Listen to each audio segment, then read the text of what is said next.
And we're live. Okay, it's recording. Okay.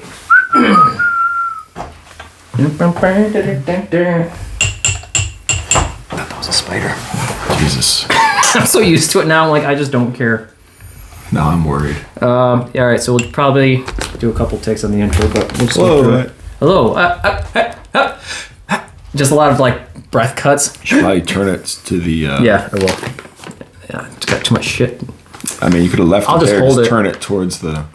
Well, I don't want to block the CRT. That might be blocking the CRT. We could put it.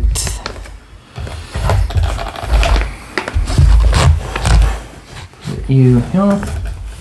There we go. That'll probably work. Get a lot of 7 related.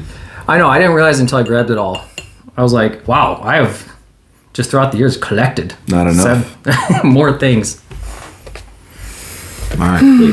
Sorry. What are we No, doing? it's all right. So I'll start. So welcome to Coffee Gaming Classics. I'm your barista, Jesse. This is Bob. And today we're going to be talking about this coffee. And ladies and gentlemen, start the show.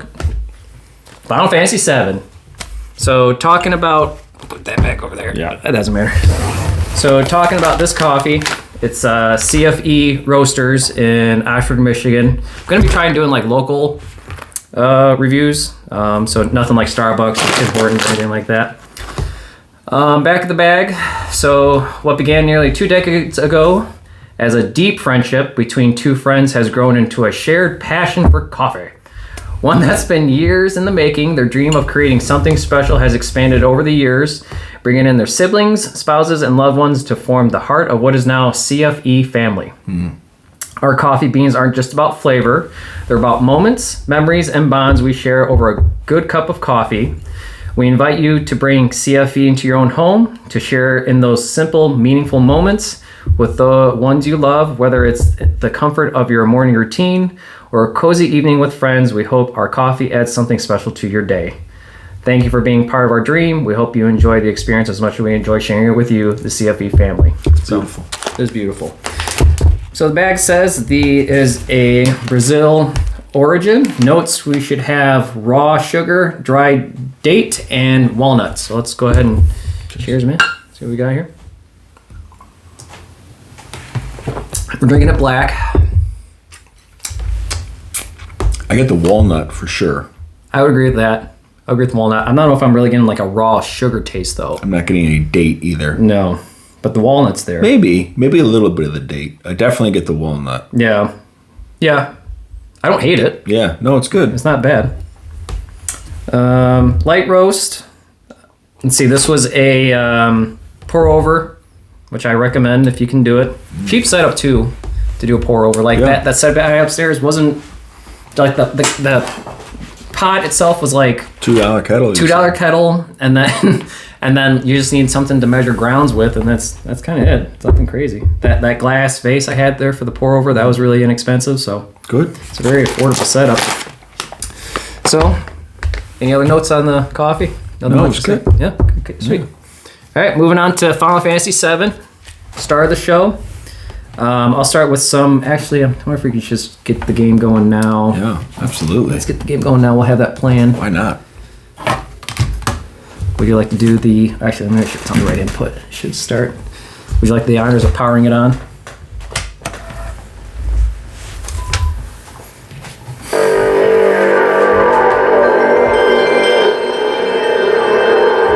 Yes. Oh yeah. So good. Yeah, we talked earlier about this a little bit, but like, no current gen anything does something like this. Like, it's not like that sound is so memorable. That and like the GameCube, like that's memorable. Sega. The Dreamcast, yeah, but like that was it. Like, so I don't know. They found that's one thing I love about this generation of consoles. Like the intro music is so important because you heard it every fucking time you wanted to play a game. That's what you heard.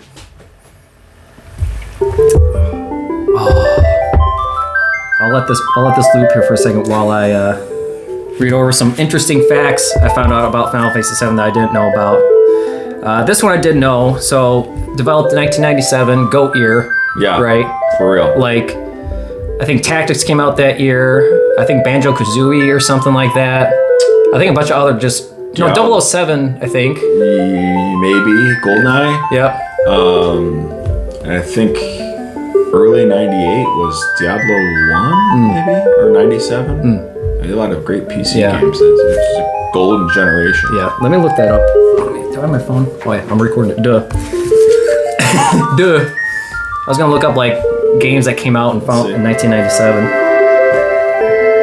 It's 7, Symphony of the Night. Oh. Star Fox 64. Jesus. GoldenEye 007. Crash Bandicoot 2. Yep. Quake 2. Mega Man Legends. Tomb Raider 2. Tekken 3.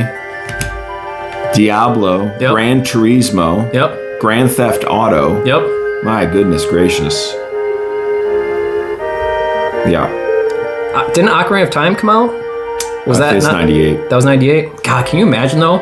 Star Fox though, that's awesome. Yeah. Yeah, that's just a bombing list. Star Fox 64, yeah. Jeez Louise. I know. Gran Turismo, did I say that? Yeah, you did. I gotta review Star Fox 64. I love that game. Yeah, great year. 1997, Final Fantasy 7. First game in the series that was released in the PAL region. Like, I thought that was interesting. I found that hard to believe, but yeah. I thought that was pretty big. It's the PAL region. Europe. Oh, why are they? I didn't go like deep into like why, but It's like called PAL? why it's called PAL. I don't know. No, I didn't. I think it's the video signal or something like that. I'm not sure. Like we have NTSC for this video signal, and Japan uses NTSC, and then Europe. Thank God for that. Yeah, I know. Well, we use 60 frames per second. And I think PAL, they use like 50 frames per second. So when they got like their Super Nintendo games and stuff like that ran a little bit slower. Interesting. So if you ever bought a PAL game and played it on a North American console, it would speed it up, and it would just really just mess with. That's awesome. Yeah. Yep. Something about broadcast signals or something like that. So continuing on with the list here, it began in 1994 development for the Super Nintendo. Which I thought would have been awesome seeing like a pixel art style Final Fantasy 7 game. I think that'd be really sick to see, but in another universe maybe. And then it shifted to the 64. Like I remember hearing that too, that factoid growing up. Like it was almost for the 64, and that would have been neat to see. But then they finally landed on the PS1 for like the FMVs, which this was the first Final Fantasy to use FMVs and take advantage of the CD audio quality too, I think, as well. And I think the storage, like even though this takes 3 discs to play the game, but I don't think that would have been cool to see. Let's see, like a multi-cart. Yeah. Like if it was Final Fantasy 7 on 3 64 cartridges or something. I don't know how you transfer a save across carts. That would be. You have to like a code or a transfer cable or something. Yeah, that'd be cool. Yeah. We were talking about some cool little facts there. So now let's jump into the breakdown list. I don't think I've ever seen that before. Well, that was neat. I don't think I've ever let this run that long. You always got right into it. Yeah. What happens now? Just loops again? I think it plays like it just loops. All right, so Bob and I got a list of points that I'm going to talk about from start to finish. Obvious thing would be the intro first, and the intro is just fucking awesome. Yep. Phenomenal. I like talking about it as it's happening. Sure. I also like having a controller that works. I don't. Oh, it's reading the memory card right now.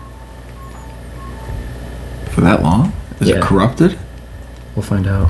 Oh, God. I hope it's not corrupted. Yeah, think of your saves.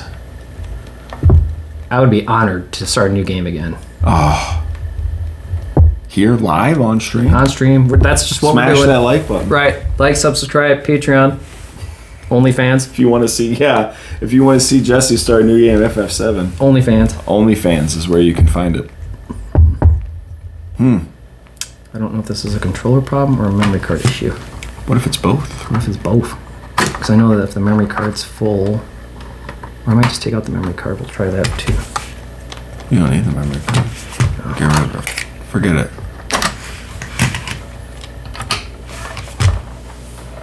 Start over. Hi, I'm just... Back from top. Good to hear this again.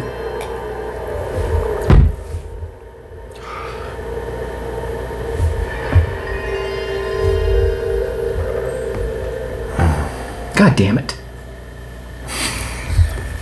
The nostalgia. That's I know that, like, when I was down here alone getting everything, when I pushed the power button on, then I was just like, motherfucker. God, it's so good. Almost like we don't deserve it. You know what I mean? Like, that's how it feels. I think we do. Yeah. I think we've gone through enough. Okay. Yeah, that's 9/11. true. Yep. The pandemic. Yep. Recession. I think that we deserve to Wars. hear the PlayStation 1 intro music whenever we want. Yeah. I think so too. I think that if they're going to give us one thing, I think that should be it. That should be. Remember this? Remember how good it was? Okay, so it did register the pause or the start because I was able to skip that. So the controller does work. It was the yeah, I know, pal. God. That big obnoxious white. Oh my God. That glove white hand for no reason. Yep.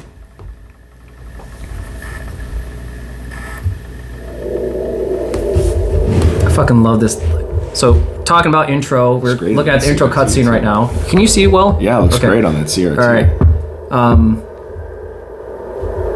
God, seeing this for like the first time, it's hard to talk while looking at this because it's just it's been a minute. It's very mysterious. Yeah. Right? I mean, because as we transition from this into the bombing mission of the first reactor, and you're looking at this, and it's stars, it's the cosmos. Yep. Is that meteor there? You're right. We get some Aerith. She comes in. Yep. I think this turns all green. Yeah. Yep.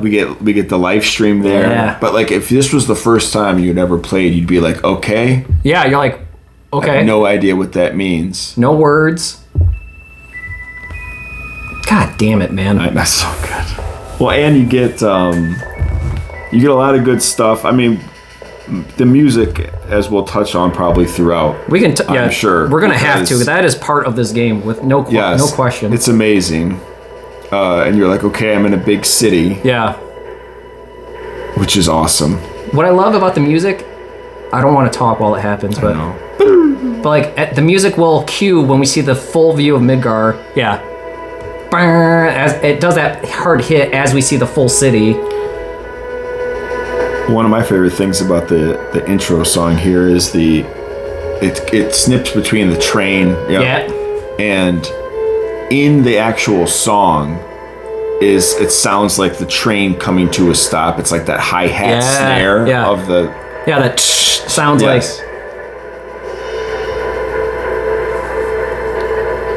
Oh, that I never noticed that before. Yeah.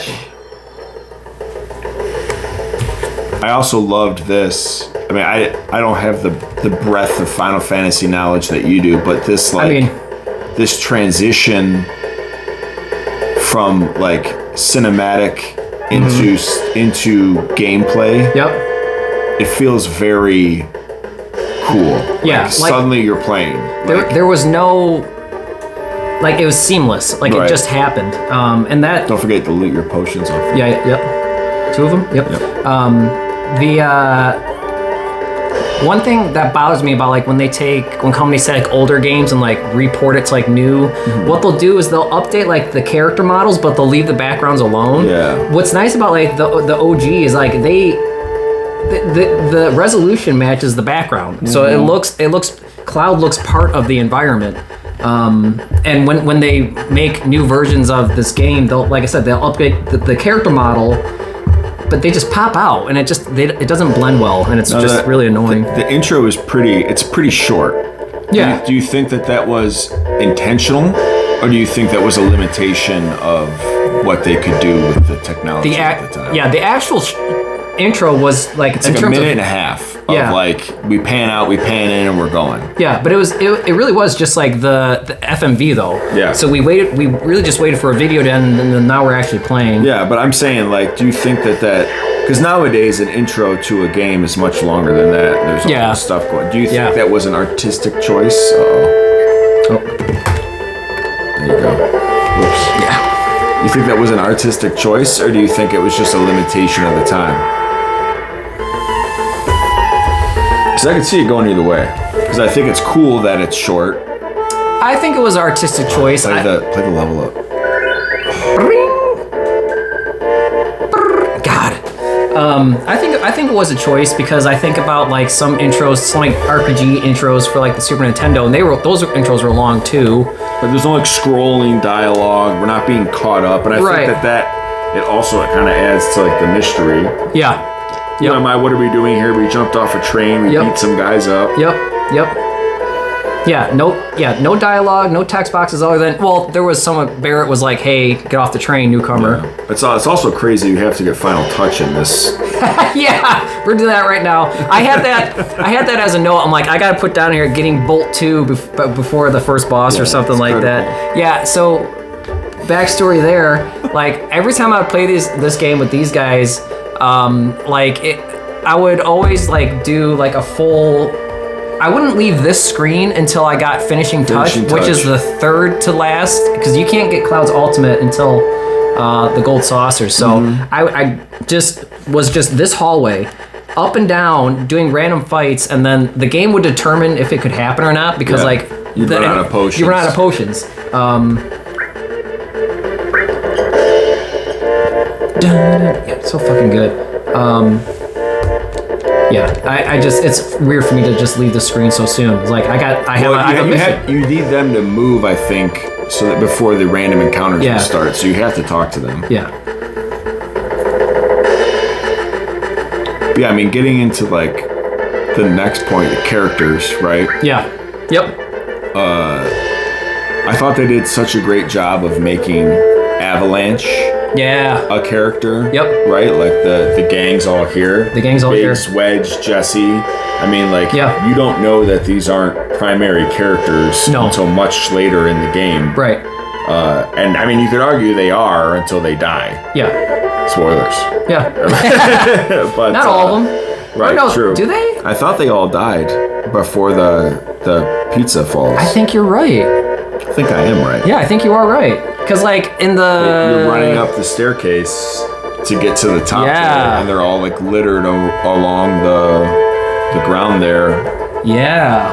Yeah, and, like... They clear the way for you. That's right. That's right. I forgot about that. Because I remember in the remake, I have it on this table here, but, like, yeah, they don't all die, I don't think. I think Jesse still lives. Do they, though? I can't remember. I really can't remember now. I thought it's blurring in my head now, but yeah, I mean, back to your point about Avalanche, like they do a really good job of making you care about these sub characters, but it feels wrong to call them sub characters because this game does such a good job of making you give a shit about them.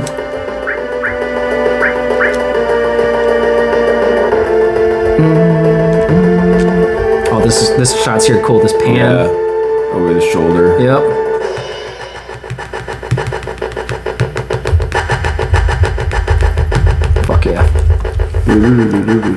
So we can dip in and out of characters as we go.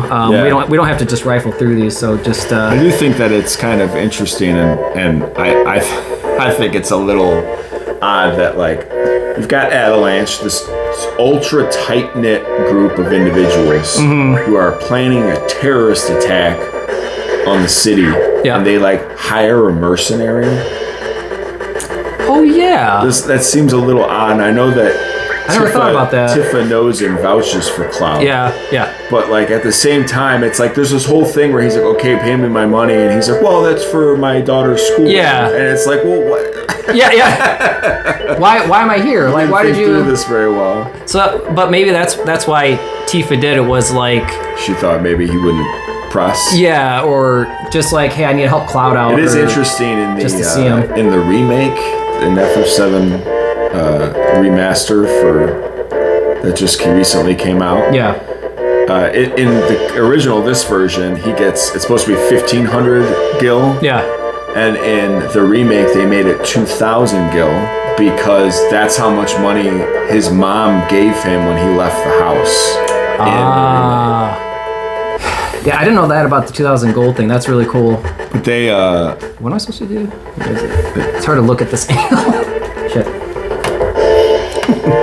Old school technology, folks.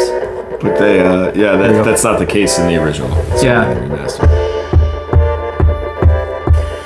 I also think that Cloud's character has a super interesting arc to it. He's a little annoying to start. He's very like terse and brash. Yeah, and, he like, is. It's a very odd. It feels like an odd choice for like a main character. But I think that's why what makes him work is everyone else.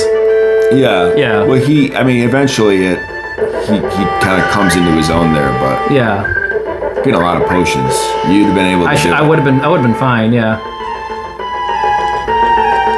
Yeah, he's very. Yeah, I like that word terse because he's not really stoic. He's just. No, he's kind of a dick. He is kind of a dick.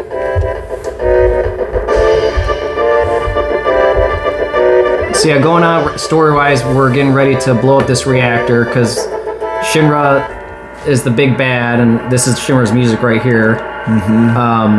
They're draining the life out of the planet to make. Why are they doing it? For like, I think just like energy or something. Yeah. They're energy company, Shinra Energy Company. He's explaining it right now. Yep. Lifeblood of this planet, but Shinra keeps sucking the blood out with these weird machines.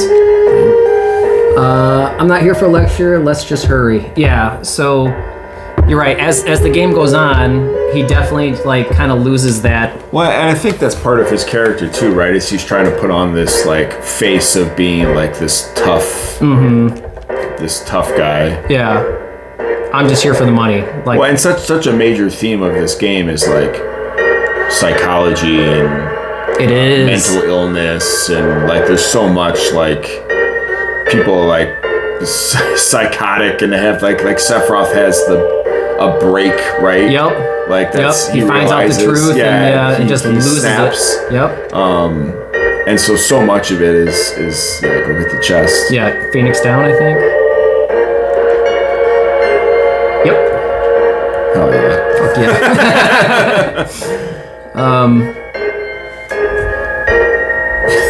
It's just your plan. It's hard not to. I know. Like I just get lost in how just good this is. But yeah, It still looks great too. Yeah.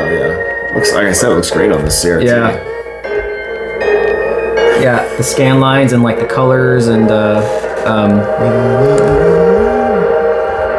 so we can talk about villains too. Like so I brought up Shinra, which is like the major bad of the game, or like not the major bad, like the like what would you describe Shinra as, like in terms of like villains? Like they are a villain. Well, they're like it's almost like Midgar is like a city-state.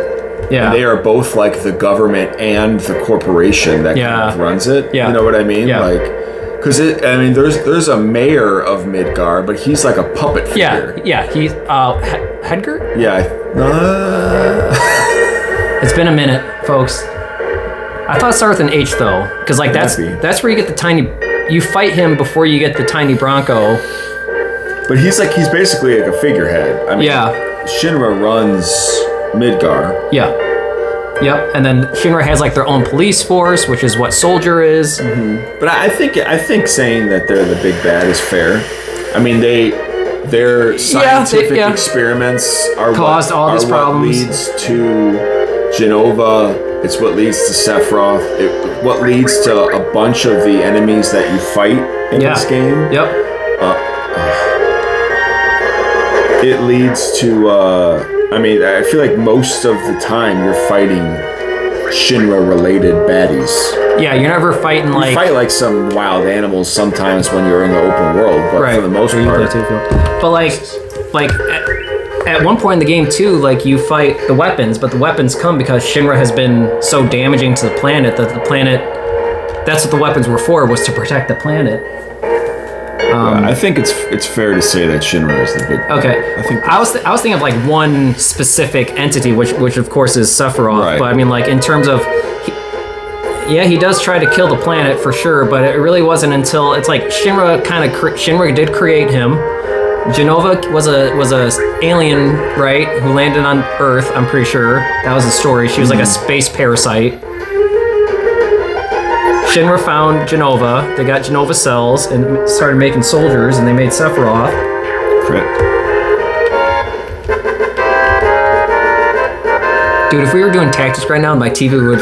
Not this TV. I wish... God, I would hate that was that 7 that it happened. Was that 7? Yeah. Oh, I thought it was tactics where I would crit and then the TV would dim. Yeah, I think that's fair to say. Yeah.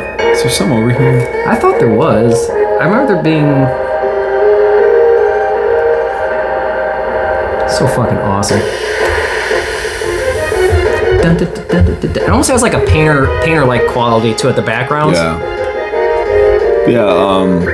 think Barrett is a pretty excellent character. Yeah. I think he stays pretty true to himself the whole time. He is. He's a very consistent... Tifa is the same way. I don't know if that's in a way to kind of like counterbalance how Cloud is a little... I was just about to say that. I would say that's probably her main story focus is to like be Cloud's other half in terms of like completing what we would call a normal person, I suppose. She has more of a playful side, a little more upbeat.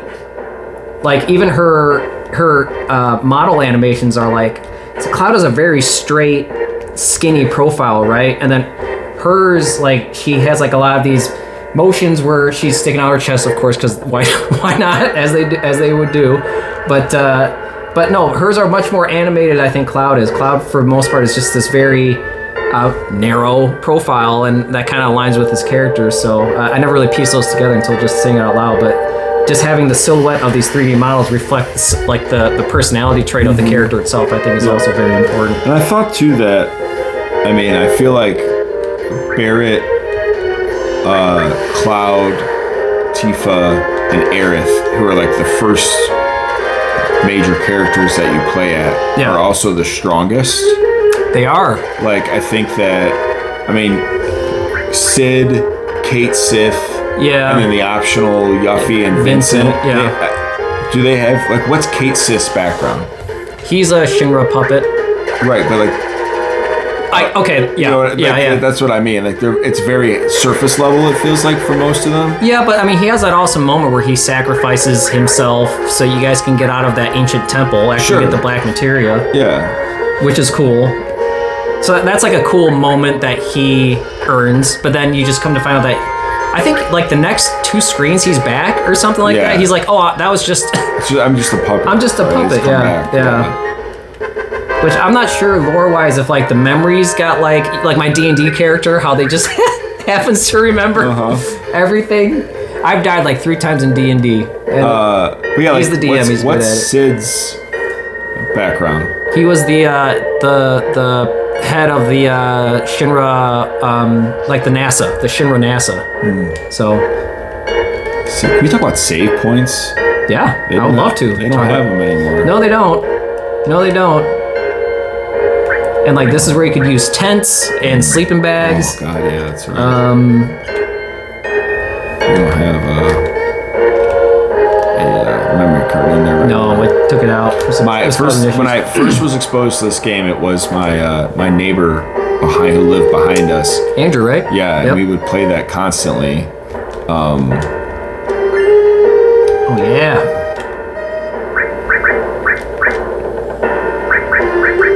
Yeah, the so good. I think was it equip? Yeah, it's. It's meant. Yeah. I don't think you can set your. I think it's right here is where the material is, but. Oh, they want you to probably part of the boss battle. Oh, and this first boss battle is so good. I can't wait. When we actually get in there,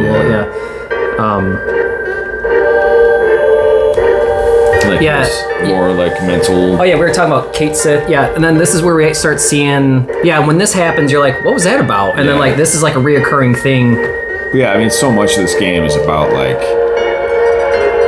mental health, essentially. Yeah. Like about he's having these weird flashbacks and pain and Yeah, Red 13 is a cool character. Yep. He's got a cool story. He does have a cool story. But it's also hard, too, because there's been so many games that have come out after that it's like what was in the original. It's like I know Vincent has a rich backstory, but it wasn't in this game that we learned a lot of that. Yeah. He Lucia or something? Yeah, Lucretia. Lucretia, she was a scientist? Because Vincent was a Shinra elite soldier, which they called... he was a Turk. Vincent was a Turk. And, like, it was cool to see play as him, and, like, the callbacks for his, like, limit breaks were... we gotta talk about limit breaks.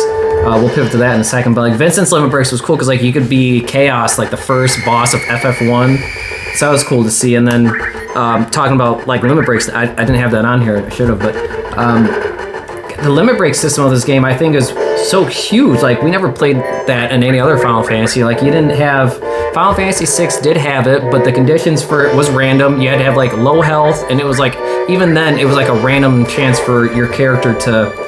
You rarely saw limit breaks of Final Fantasy VI characters, so. But yeah, what's sweet about this fight and like limit breaks in particular is like you didn't really see Barrett's like limit break until like now, because like, well, this is when we could first actually play as. No, we could play as him before, right? Yeah.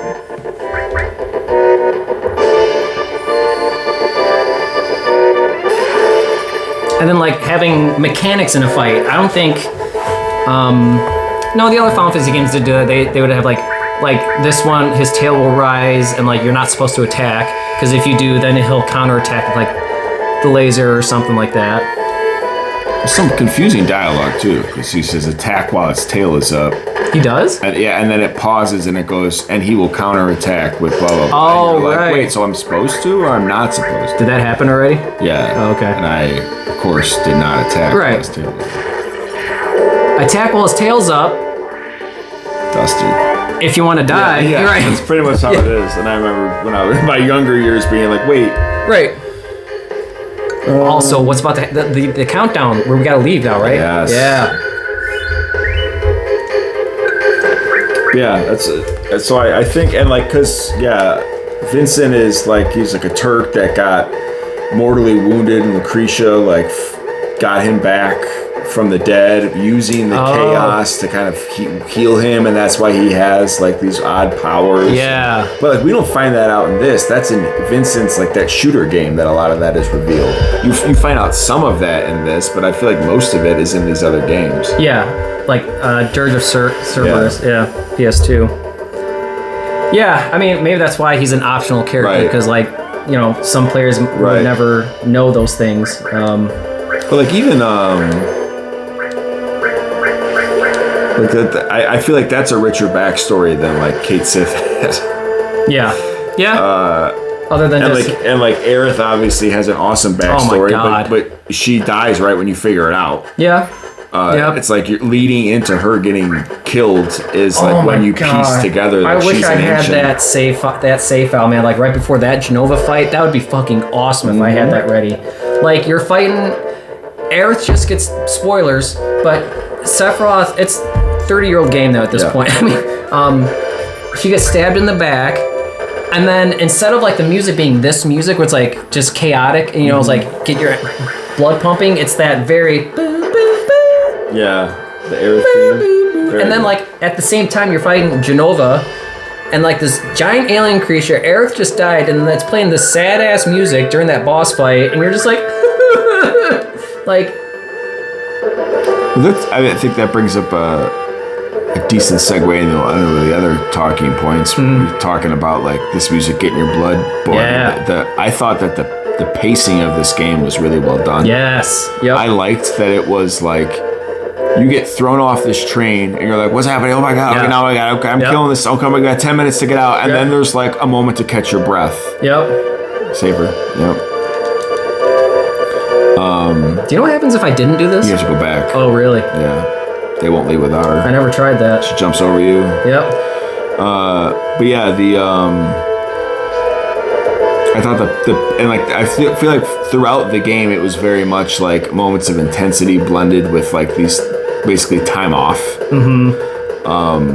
And the time off didn't feel. Well, you ran right back in, didn't you?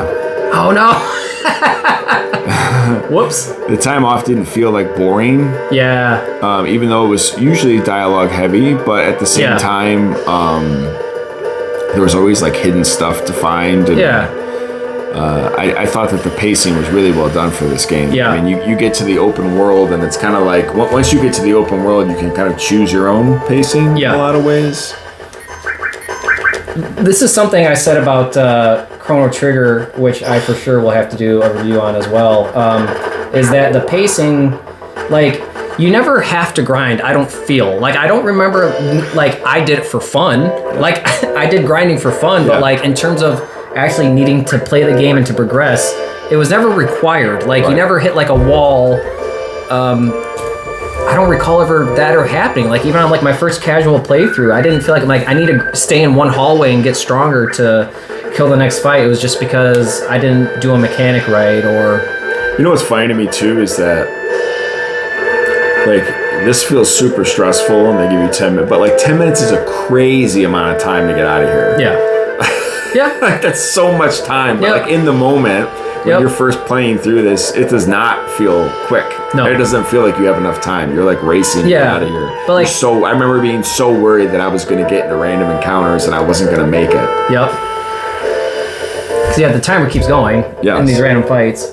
And like the encounter rate is just, back to the pacing, is like just so well thought out. Like, I think circling back to my point too about just the grindy and how it just doesn't feel grindy. The encounter rate is just enough. Yeah, they did a nice job with that. And it's one of those things too where it's like in a lot of RPGs, I feel like of this time, you can run away. Yeah. So like if you really didn't want to do an encounter, you could run away from it in most cases, unless they're on, flanking you. Yeah. But Yep. Yeah, the music is so good. Talk to him. Yeah, I thought I did that. Let's go. Talk to her. There we go. And then him. I thought there was like a point where I had to time pushing a button. That's not for a minute here. Oh, okay. Is that like the second reactor? Yeah. Is that what that? Okay. Where you have to like 1, 2, 3 press, and it goes bong. Bong.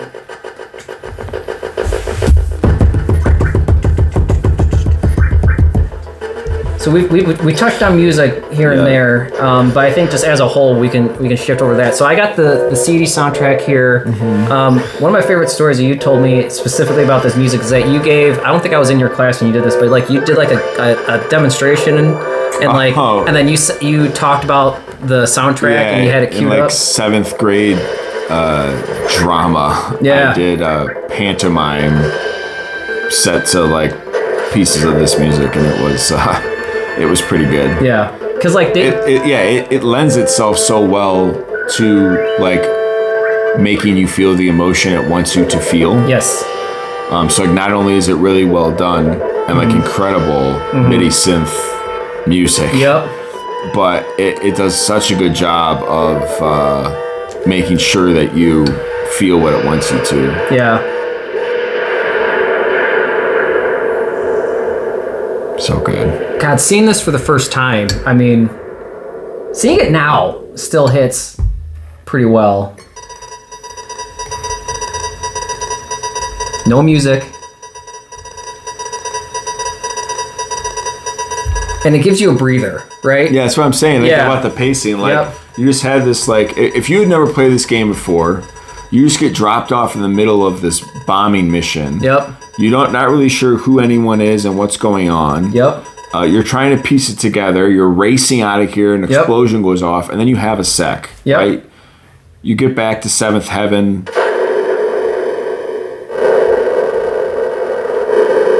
Is Train Graveyard next? Yeah. Because that's what you would get Bolt 2 before. Yeah. That's what it was. Yep. I didn't know that it was actually leveling up materia in the background as you were playing. Had to get Bolt 2. Had to get Bolt 2. I think the music's going to kick back on here. He references money. Because I think you get your first payout, and then he doesn't ever pay you again for any of the other missions. Because he's like, oh, it's for Marlene's school. Yeah. And it's like, well, then why did you hire a mercenary if you couldn't afford one? Yeah. So the music here is really hitting. I'm like, even just looking at the scenery, like we got some destroyed photos, we got smoke. Like, it doesn't look clean. It looks just like what's that word? Downtrodden? Downtrodden? Like things are dirty, and no one's really happy. It's just kind of like, this is just what we're dealing with. We have to just but the music. You're in a rough part of town. Yeah, but sure. Yeah, and the music helps with that. And damn it. I know. It's so good. Like when you go to Gold Saucer, that's an iconic theme. Yeah. When you go to Cosmo Canyon, like each area. Very evocative of what they want you to feel, right? Yes. Yep. Each area. Yeah. Evocative of how they want you to feel. Iconic. Costa del Sol has a really cool soundtrack, but it's supposed to make you feel like you're on a vacation. And you're beachy. No, they did an really awesome job. And same thing with Tactics too. That soundtrack, like each score hits the mood, and I think maybe that's something that kind of got lost too. Like, has there been a game since like those two games like that have like maybe Ocarina of Time? But that's the same era, right, as these games. So, well, I feel like as the systems got more powerful, that music in games kind of moved to more of a background. Whereas, like in this game, where like they kept the dialogue pretty limited, it's kind of like it's the tone setter. Yeah. In more ways than normally you would see in games, especially games nowadays, where like it's almost a character in the game is the music. Yeah. And you don't see that very often anymore. No. And I don't know if it's don't, because they were like, hey, we're investing all this time and using all of the disk space that we are for sound. We need it to be an important part of the game. But I feel like sound and music and like just the sound effects too are a very important part of this game. They are. And like, I don't think enough people talk about that. Like what would Mario be without the iconic dun dun dun dun dun? Right, like, exactly. It would just be, I don't know if it would be as popular. I don't know, because that tune is so iconic. And then like the intro of the Final Fantasy theme, like do do do do do do do, like that's a very iconic thing to the. Does this game need this soundtrack to be as good as it is? Yeah, I think it's part of what makes it.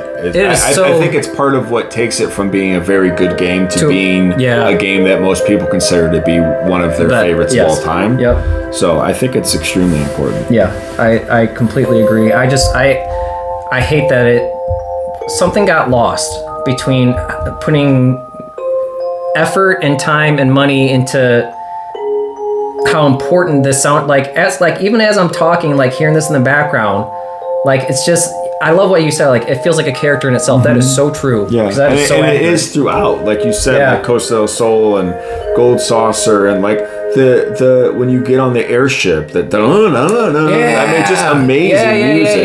Yep. It's throughout the entire game. It's amazing. The Sephiroth theme. It's all One Winged Angel. Yes, it's all very good. That song itself is like a character almost.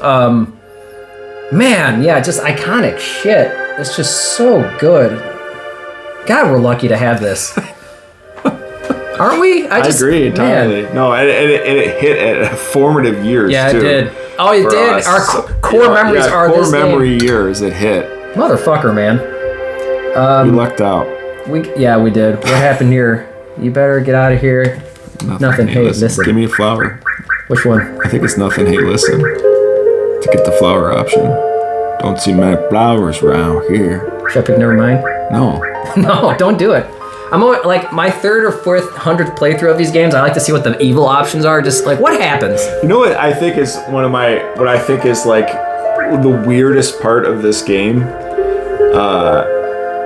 They have this bevy of side content, but the hidden side content is the hidden romance points that you get. Oh, the meta, yeah. You take someone on a date. Yep. And like, you have no idea why you're taking the person that you're taking on the date. Yeah, it's yeah. Like You don't know. Based on like random dialogue choices that you made.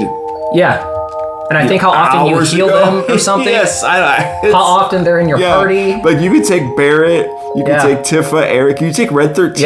Yeah, you can. You can. I forgot about that. Yeah, there's just like it's right hidden. Now there's no one talks about like there's no point in this game where it's like here's how much romance you have. Get that potion, that elixir. Potion. Oh, I got some things to equip here. Oh, he's not in the party anymore. We don't have the materia that's still, huh? Oh, I think that's like a tutorial or something. I forgot about the romance, the background romance thing going on. The Ferris wheel or whatever it is. Yeah. Let's see. It's South. I love CRTs for like, you cannot do this with like a current, like unless you paid extra for it, but like the viewing angle, like I can still, for the most part, see everything on screen, and like the image quality is just so good. Target hardware is incredible. Let's buy them. Fuck it. All right, so we can talk. Yeah, game pacing. We kind of touched on that. We can still talk about that, I guess. But yeah, disc 1, disc 2, disc 3, and then disc 3 is just all crater. Disc 2, what happens? It's everything from leaving Midgar until the end of the game. Yeah. Essentially, is disc 2. Yeah. Disc 3 is all of the endgame side content. Yep. And the crater. Yep. There's a bunch of missable stuff too. Like if you don't, there's a village that gets destroyed. Oh, the train. Oh, I forgot about that. Fuck. So there's a part in this game where like you're fighting on a train. It's heading towards Calm. Yeah. Yeah, and you have to hurry up. That time's not enough. I feel like. I mean, if I did it now, maybe I'd be all right. But what's cool about that part of the game is, fuck that up. Then you don't get one of the master materia at the end of the game, because I think there's 4, one for every color. Oh shit, yeah. And like that's like a huge moment of that game too, which is really cool. And like this area has missable content, because like spoiler alert, but then like a major factor of this game, and then we said it earlier, like how Biggs, Wedge, and Jesse will die is because Shinra will blow up, because like how this city works is that like there's like a top plate and like a lower, they call it beneath the rotting pizza, right? Yeah. So I think that's even the name of a soundtrack on here, but like Shinra, there's these plates that form a circle above the lower level, and like Shinra blows up, I think, what sectors? Oh god. 6 or 7? They blame it on Avalanche or something like that. Yeah. So Shinra blows up the plate, kills all these people, and then they blame it on us, but that never happened because we're blowing up all these reactors, right? Right. Oh, and it's not. This one isn't just Midgar. It's all the way up until Aerith is killed. In the original, I'm thinking of the remake that it's just Midgar. Yeah.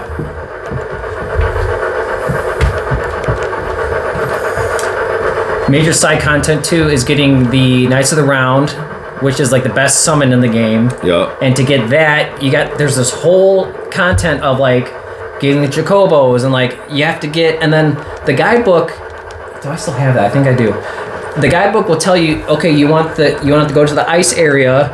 You want to get the Chocobo with like the 2 rabbits, but if you have the single rabbit encounter, that's the bad one. Yeah. Because like whatever encounter you get on the tracks will tell you if it's a good one or a bad one, and like you need like a healthy yellow and a healthy yellow to make like a blue or a green. Then you need a blue, green. You need a blue and a green to make a black, and then you need.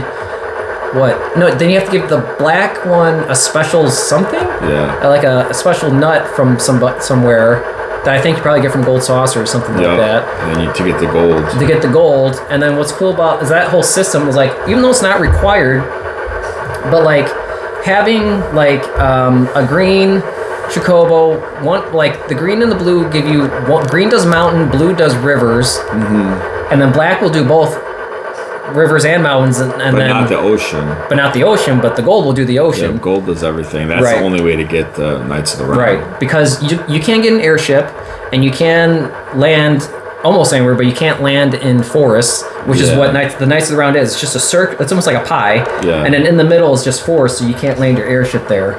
So the only way to get it is the gold Chocobo, which is really cool. If you want Cloud's ultimate weapon, you have to do the side content. You have to do is the gold sauce. You have to go through the arena part, and like there's that cheat where if you kept pressing, I think pause, you can, because when you're doing that arena, the game wants to handicap you after each fight. So you would keep mashing pause to line up the slot wheel, so you can get like the debuff that you want to get to make that content easier. Yeah, that's right. I forgot about that. Yeah, Gold Sauce. There's all kinds of like mini games and stuff. Yeah. Oh my god, like the submarine game, the motorcycle game, like that. The motorcycle game, the motorcycle mini game in this game is a game all in itself. I feel like I still don't know why they didn't do that in the remakes. I don't think, did they? I don't recall playing the motorcycle game, and I don't remember. They must have. Yeah, because you fought the motorcycle boss. I only played the remake once, so it's hard for me to recall what all happened in there. This made me think of something too, but I lost it. Yuffie's side character, Vincent's side character, that's side content. That's like Wu Tai. The tower to get her ultimate weapon. That's side content. Yep. What else? Fort Condor. Which I don't have a ton of memory of, but yeah. Get the Phoenix materia. Yep. Lucretia's Cave is all side content. What was that one? That's like Vincent's backstory and stuff like that. You had to like go, and then you would leave, and then after you got in a couple encounters, if you came back, Lucretia was gone, and like Vincent's ultimate weapon was there. I mean, I would argue like getting all of the limit breaks and materia and weapons and armor and accessories and like that is side content. You don't need that. You don't need it to beat the game. That's another compliment to the game too. You don't need it to beat the game. Right. It's not. You don't need to do. I'll jump ahead just a little bit, but like in terms of like time to beat, I looked up. It's 30 to 40 hours average, but if you like 100% it, you're looking at 80 to 100 hours. But you don't need to do the extra 60 hours. It's there if you want it. So right. And that's what I love about this. It's like that content is there for like your second playthrough, right? So the side content in this game is just awesome, and it is worth your time, but you don't have to do it. Hence, side content. Trying to remember if there's something else. You could go or fly around Emerald and Ruby weapon. So an ultimate weapon. Ultimate weapon. It's like the pinnacle. Like, I think this game was the first to do super bosses. Like, I know Final Fantasy 1 had like this very low encounter rate on like the last dungeon where you could fight like this robot or something like that. That was like a super enemy or a super elite enemy. But like in terms of like what Ruby weapon and Emerald weapon like you had to get the like what I do. I think you had to get the mine materia. You had to max that out. You had to get the finishing touch materia. You had to pair that with Phoenix Down because Ruby weapon does like a thing where like they kill each party member and leaves one party member left. And if you had like Knights of the Round, you can mime Knights of the Round 4 times. If you get hit, like you had to get so complex with like the materia system to defeat Ruby weapon. And even that, I don't know that you had to do that. I think that you and I did that. Just because it worked. It'd be so hard those fights though if you didn't. Those fights would be super. I mean, that's the hardest kind. That's way harder than the end game. Oh, for sure. That's way harder than Sephiroth at the end. Yep. The Emerald weapon fight was just a similar. As long as you had like the right materia, I say just lightly. You had to put in work to have like the good materia set up. Like you had to master the mine materia, and to get the mine materia, I think you had to go to the sunken ship or something. I think it was sunken. Yeah, it was like that sunken shipwreck. And there was like mine materia and a bunch of really hard enemies. But what was nice about that area is that you can morph those enemies and get like the stat boosting stuff. That's right, I forgot about morph. Yeah, that's what made Yuffie good, is that she could, Yuffie, or however you want to say it, she could be a back row and do full damage. I think was what. Well, it's a ranged character. That's what you get with those like cats. Reach or whatever. Yeah.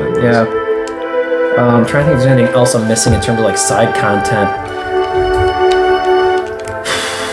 Yeah, getting limit Cosmo Candy, getting limit breaks. Oh, Red 13's story for a minute, like his story arc is just really neat. I want to say this. It's not really relevant to what we're talking about, but it just made me think of it. But like how that scene where like after you use X potion on that one boss in Cosmo Canyon, that undead ghost guy, and then because like what's cool about his arc, Red 13's arc, is like he hates his dad, right? Like he can't stand his dad. He thought his dad was a coward. He thought his dad ran away. And then you come to find out that like, no, that's not what happened at all. You come to find out that like his dad got paralyzed and turned to stone. And then Red 13 finds all this out. He sees the statue of his dad, and then there's that howl that he does, and you see that teardrop comes from the dad's statue. I'm like, oh man, that hit hard for me. I thought that was awesome. Well, I thought it was cool too, because like that's like right around the time where you're like figuring out that they're doing all these experiments and they're doing all this stuff, and so you assume that like, oh, he can talk because of that, but like that's not the case. That's his species of dog, wolf, person. They can talk, and he's got a very. I don't remember what they're called. It starts with a C. They're not ancients, but they're like protectors of the planet as well. I don't remember. So I don't remember what their race that they're called. We meet Tifa for the first time here.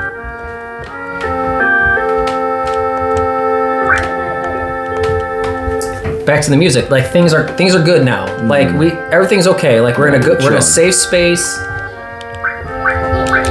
Nothing to worry about. We're good. Everything's calm.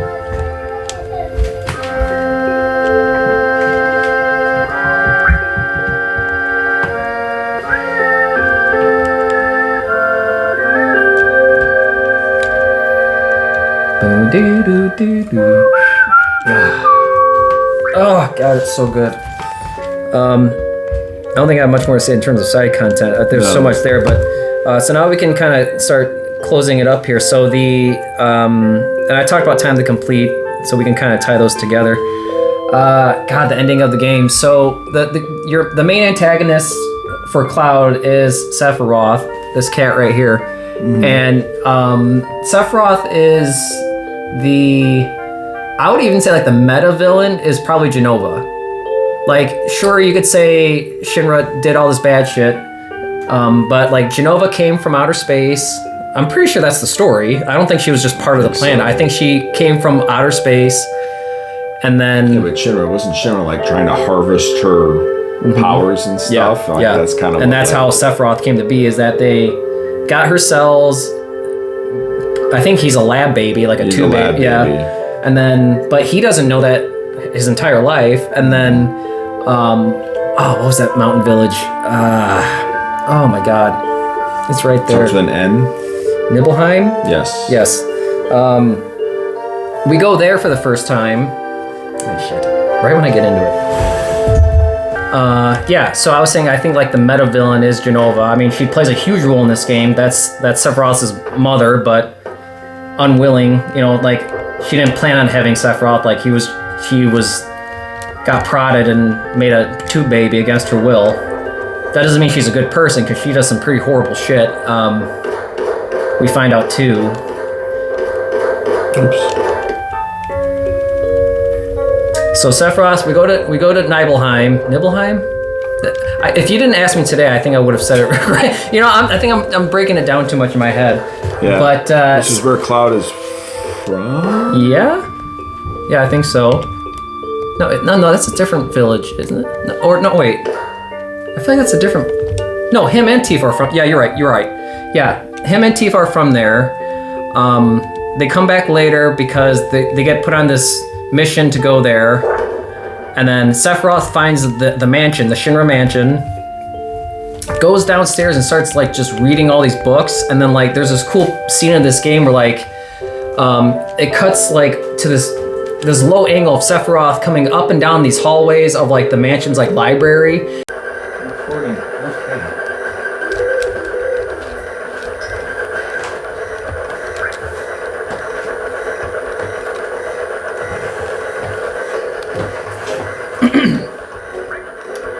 All right, so just jumping back, there was some technical issue there, but last thing from what I remember, I was talking about how Sephiroth discovered his past, that screwed him up, and then just kind of triggered the ending events of the game about how he just wanted to destroy the planet. You go through this incredible boss fight, and then it ends like on a one-on-one sequence, which was cool, just a way to conclude. We didn't really talk about too much like their relationship, but really quick, Cloud got captured or something, and he was underneath. Oh, we never talked about Zack and the character section. Man, yeah, there's so much. There's a bunch of other games there. I'm just trying to think. Man, that's a lot there too. But anyway, Zack's a great character. He's like. Cloud kind of like took his identity because like Zack is his elite persona. Yeah, he's a first soldier.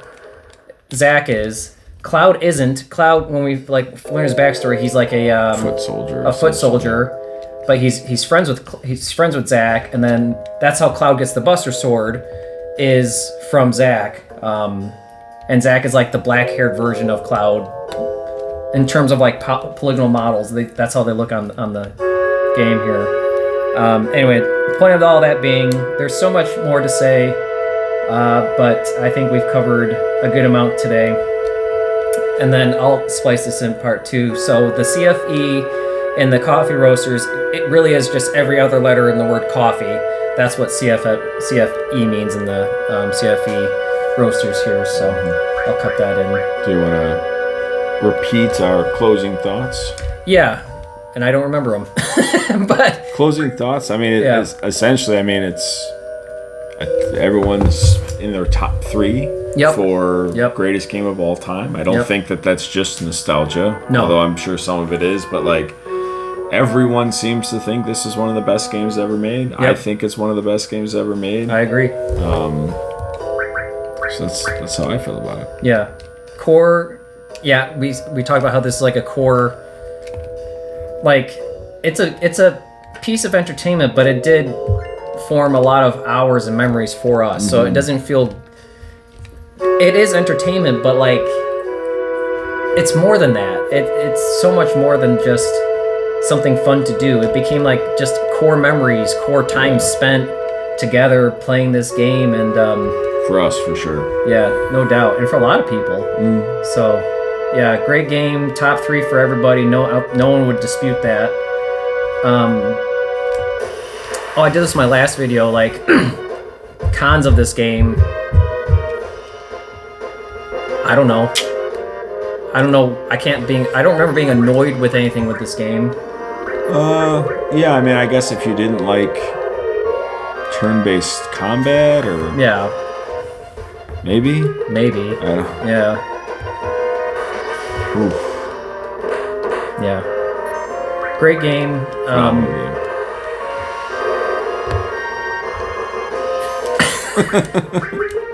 You know what's good when like you just get the side play, you're just kind of like, yeah, this is great, and I don't want to look away. Yeah, I just feel like the pacing of the game just holds up really well. So it still does to this day. So yeah, I'm sure there's much more we could say, but I think we've got about an hour worth of review here. So thanks everybody for watching. Thanks for doing this with me, pal. Really appreciate it. Thanks for having me. And we'll see you guys in the next video. Cheers. Cheers.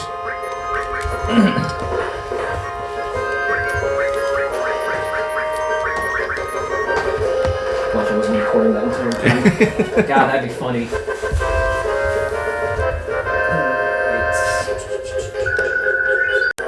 Recording. Okay.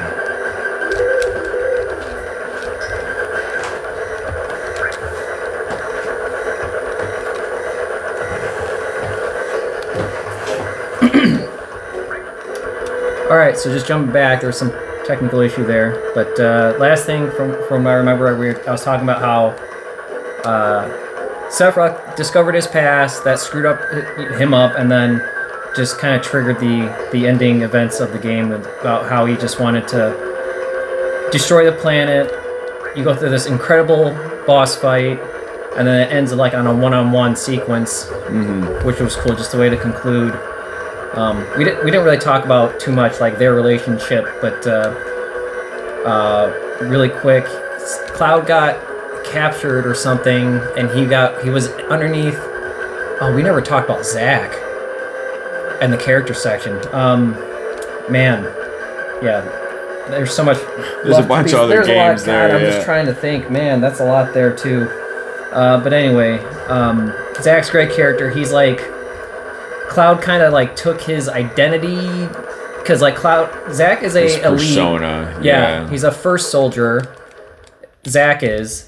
Cloud isn't. Cloud, when we like learn his backstory, he's like a foot soldier. A foot soldier, but he's friends with Zack, and then that's how Cloud gets the Buster Sword, is from Zack. And Zack is like the black-haired version of Cloud in terms of like polygonal models. That's how they look on the game here.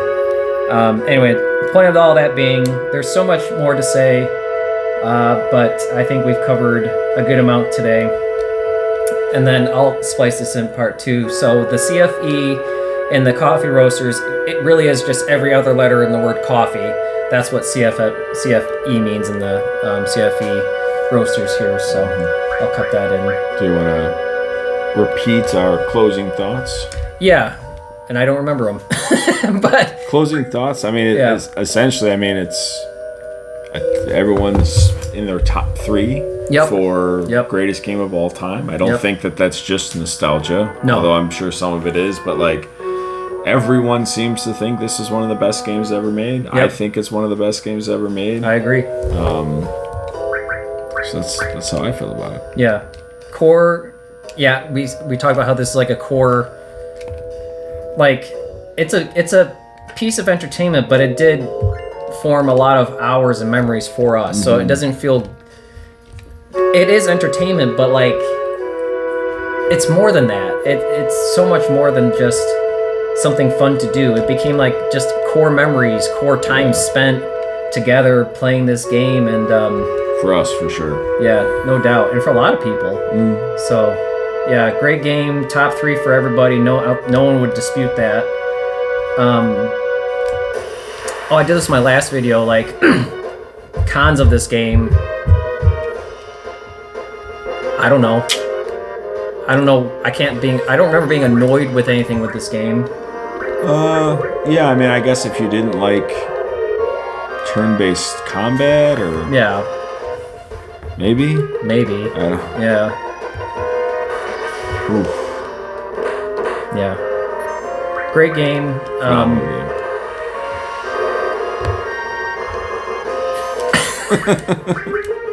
You know what's good when like you just get the side play, you're just kind of like, yeah, this is great, and I don't want to look away.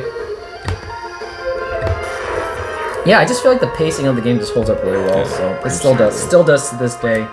So yeah, I'm sure there's much more we could say, but I think we've got about an hour worth of review here. So thanks everybody for watching. Thanks for doing this with me, pal. Really appreciate it. Thanks for having me. And we'll see you guys in the next video. Cheers. Cheers.